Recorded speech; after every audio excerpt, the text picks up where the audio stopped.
On the news, crisis in Bayelsa House of Assembly as gunmen disrupt plenary.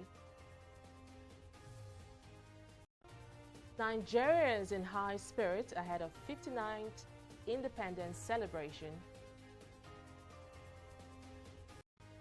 And jihadists attack U.S. military base in Somalia.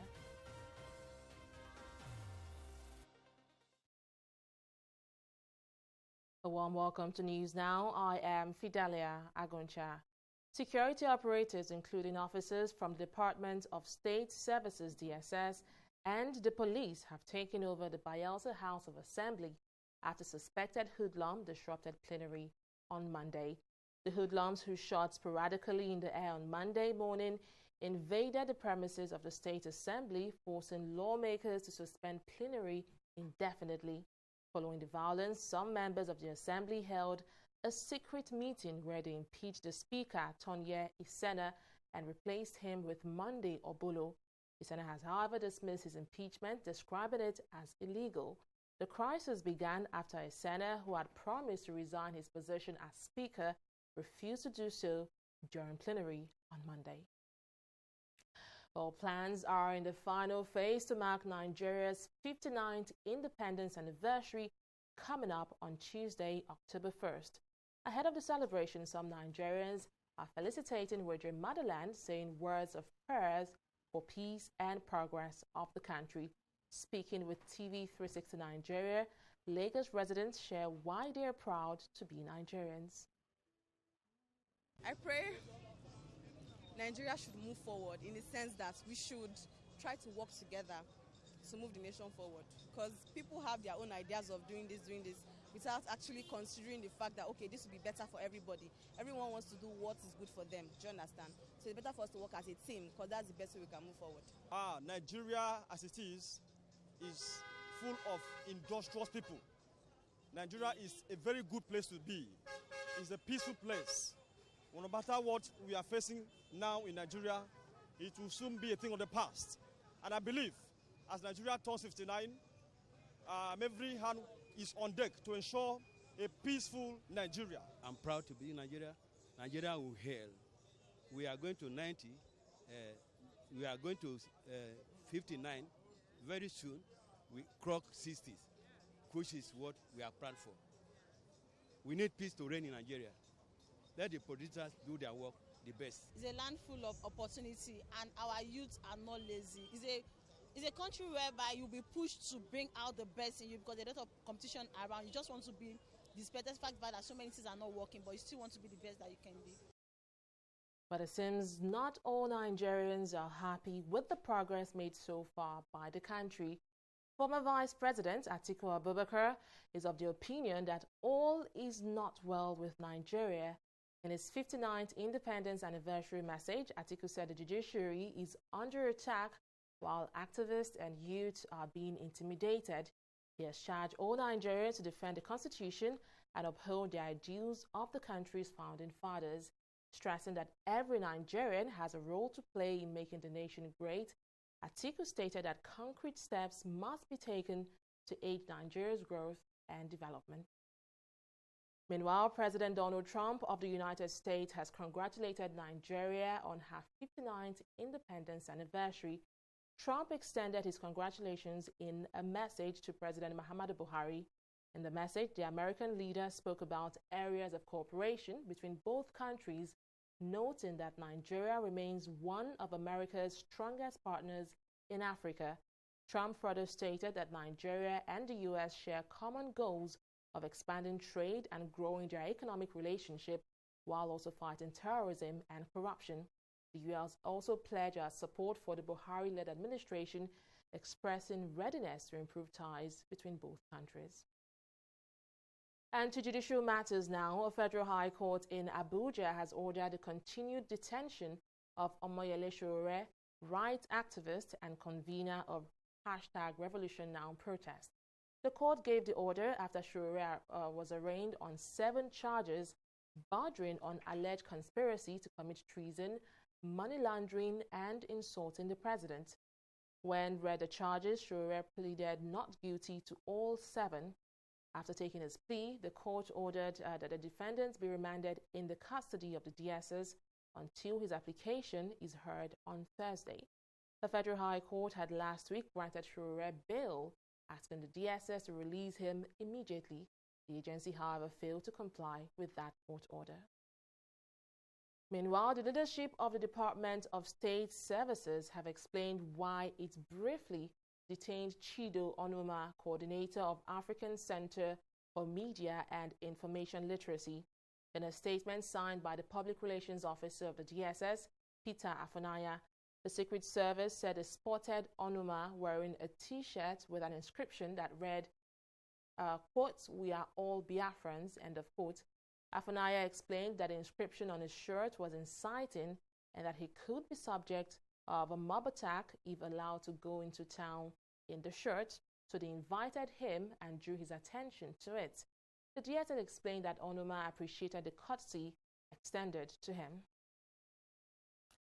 Let's now talk security. The Nigerian Army's counter-insurgency operation, Lafia Dole Theater Command, has arrested a middle-aged man identified as Samuel Chikwedum, who is alleged to be the supplier of logistics for Boko Haram terrorists in Borno State.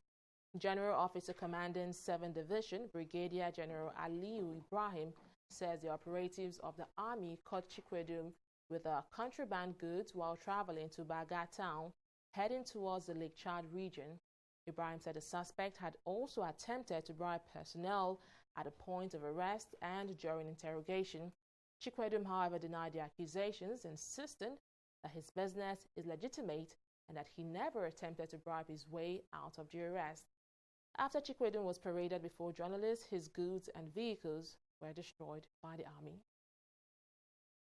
But religious leaders have been reminded of the need to leverage on their revered positions to boost the counter-insurgency drive in the country.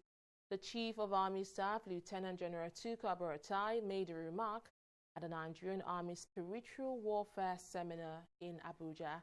Represented by Major General Musa Yusuf, the Chief of Army Staff, Nigerian Army, says insurgency and terrorism cannot be tackled by the military alone, hence the clarion call for involvement of spiritual heads.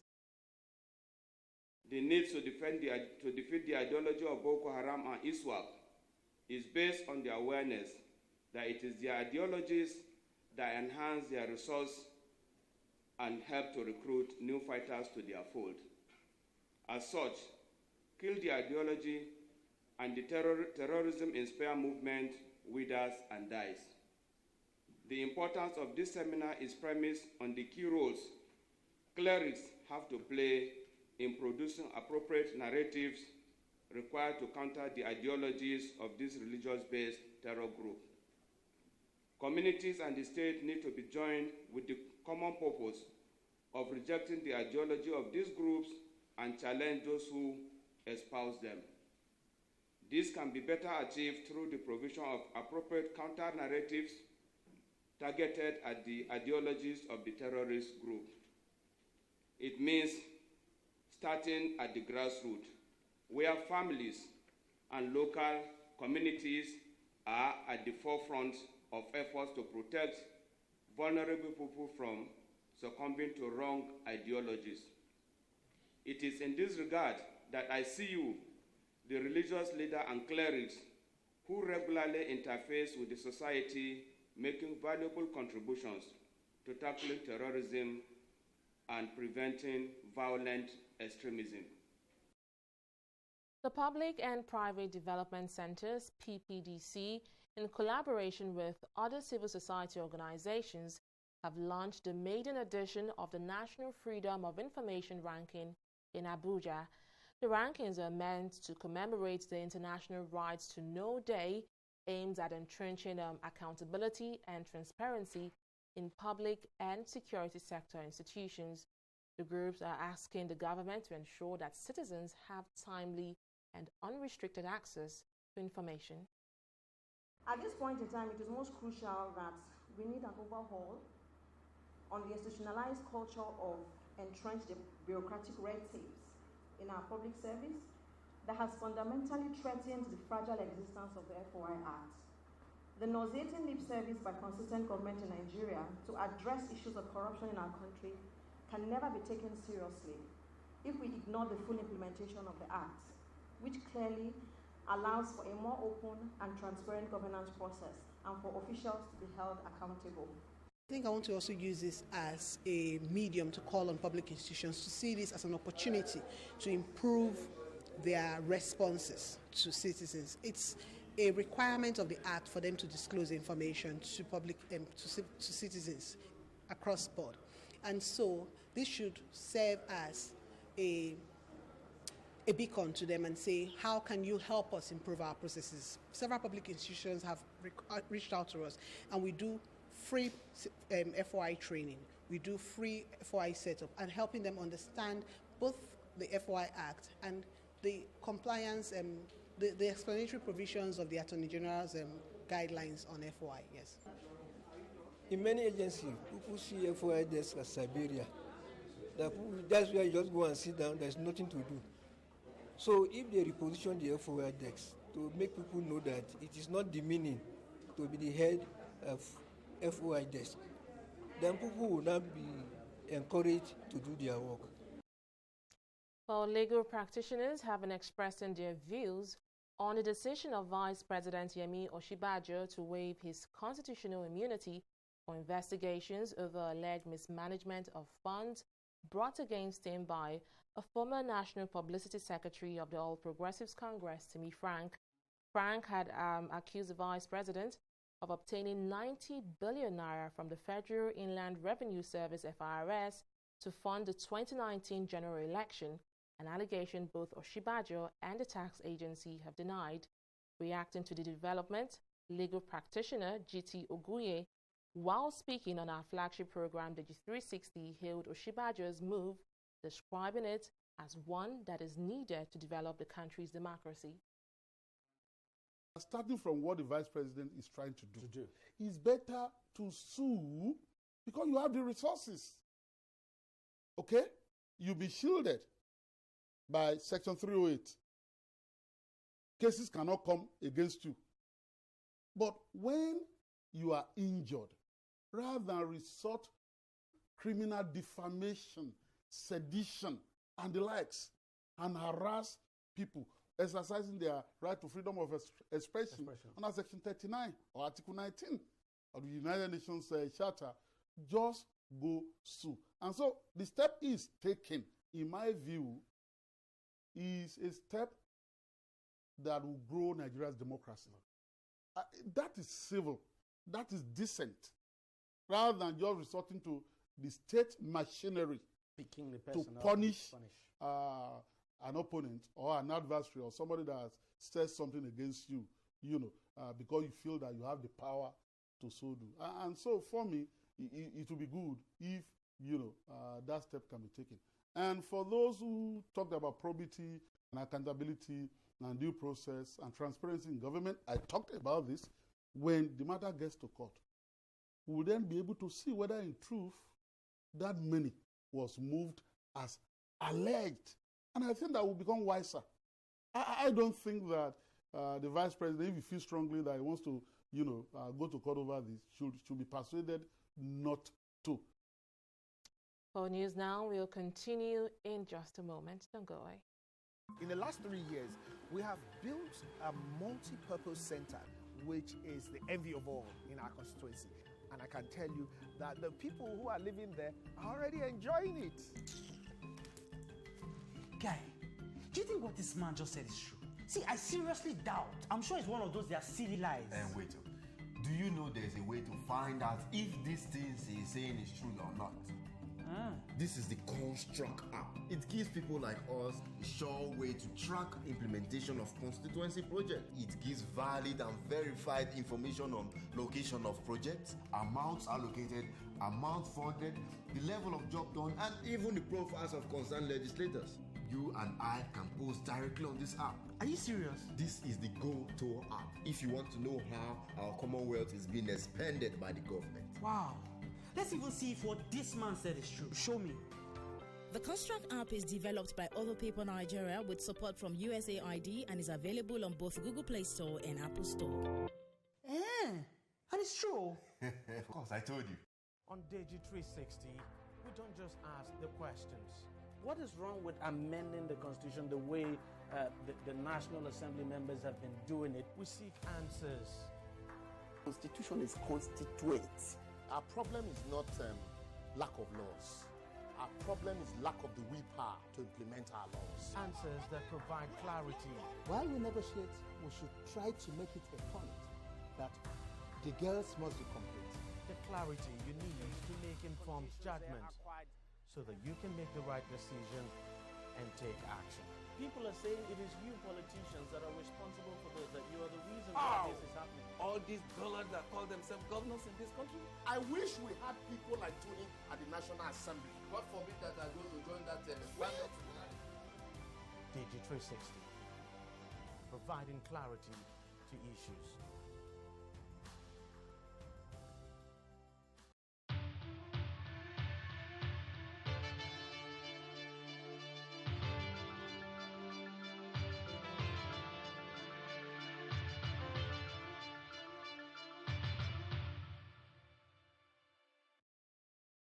Welcome back. We'll now join Oyin Adekunle for news in business. Hello, Oyin. Hi, Fidelia. So tell me what's making headlines over there. Well, Nigerian carrier Air Peace has been granted permission to commence commercial flights to Johannesburg, South Africa.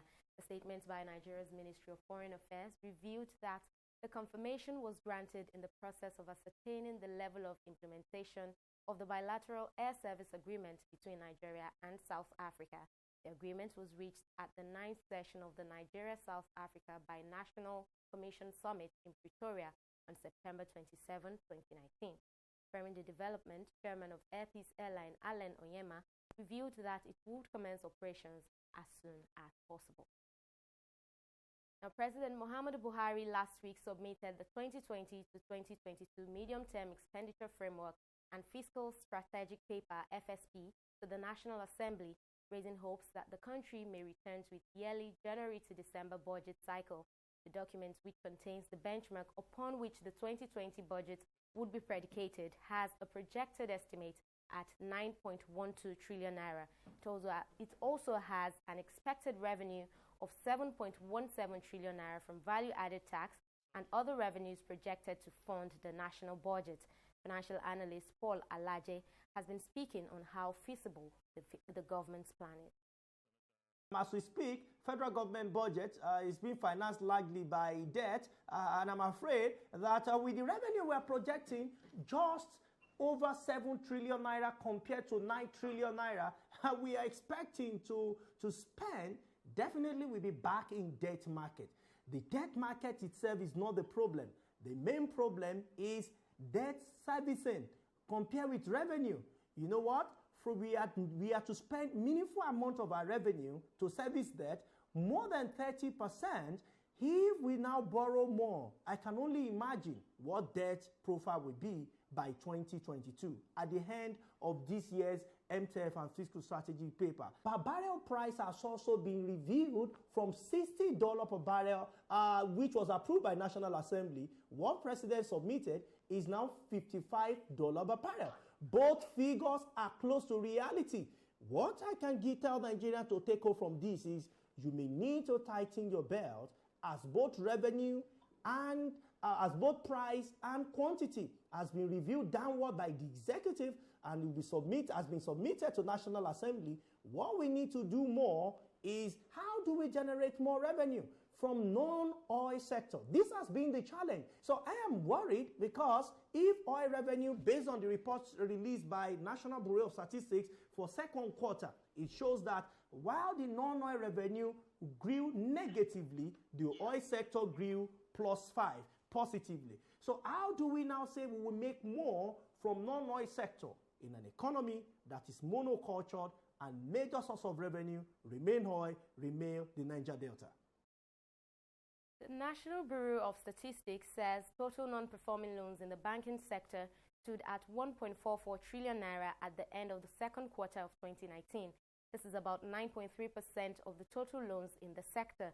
Latest statistics reviewed by the NBS shows that the gross loans in the banking sector stood at 15.48 trillion naira in the period under review. The figure of non-performing loans stood at 1.67 trillion naira at the end of the first quarter of 2019, which was 10.79% of the total loan of 15.54 trillion naira in the period under review. Justice CMA Olateregun of the Federal High Court has now called on Asset Management Corporation of Nigeria to adopt a new strategy to stop its debtors from contesting elections. Managing Director and Chief Executive Officer of AMCON, Ahmed Kuru, also lamented the huge standing debt of the corporation, saying it would eventually become a burden to the federal government if AMCON fails to recover it soon. We'll take a look at activities on the stock market after this break. Please stay tuned.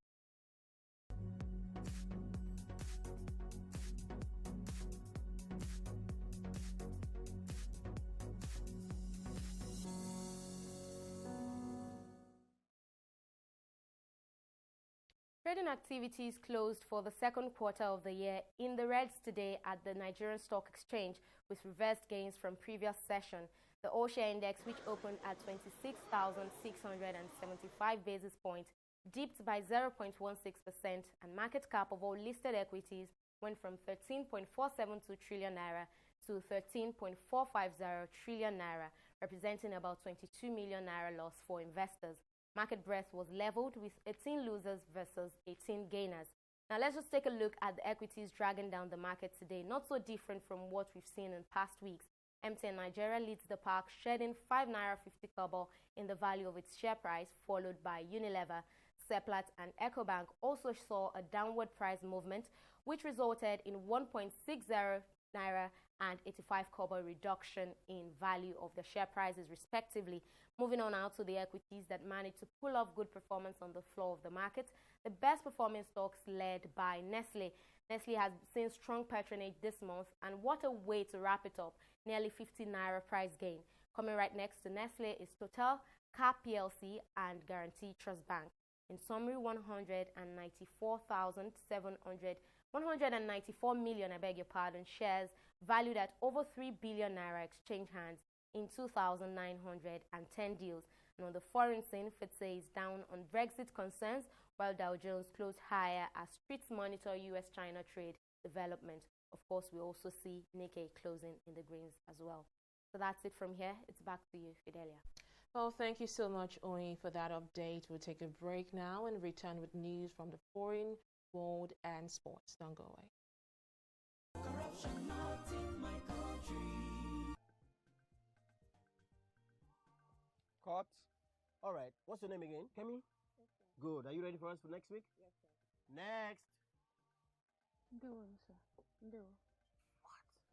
Look, what we need here is one who can speak fluent English. Give her a chance. I need a angel to hold me. Hold me, my beautiful angel. Cut! It is angel, not angel. Please, I'm done with you. Excuse us. Kemi was far better. It's not about our rendition. It's not about our performance here. By the time she and her friends join us in our hotel rooms, you will know how far. Can I have her phone? She has a robust profile. Real robust profile. I do not undercut professional ethics. It is an act of corruption. Not in my country. Corruption not in my country. Stop corruption now. Welcome back. A U.S. military base located in Somalia has been attacked by jihadists. The military base about west of the capital, Mogadishu, is set to house U.S. Special Forces, Somali Special Forces, and Ugandan peacekeepers. It is also used as a launch site for U.S. drones, as well as being a training center. The Al-Shabaab militant group has claimed responsibility for the attack, saying they used a car bomb to blast through the gate before sending their fighters inside. No casualties were, however, reported among the Somalia military. And in sports, Spain's national court have dismissed a case filed against Barcelona's Lionel Messi by Federico Rotori, a former employee of the Argentine Footballers Foundation. The complaint, which was filed in June, accused Messi of fraud, embezzlement, and money laundering.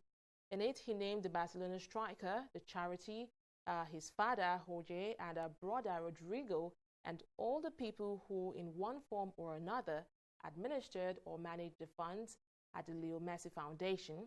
However, in dismissing the case, the judge wrote that the complaint was based on stories in the press without bringing even a single element that was personally and directly known by the plaintiff. For That Is All News Now, many thanks for watching. I am Fidelia Agoncha. Bye for now.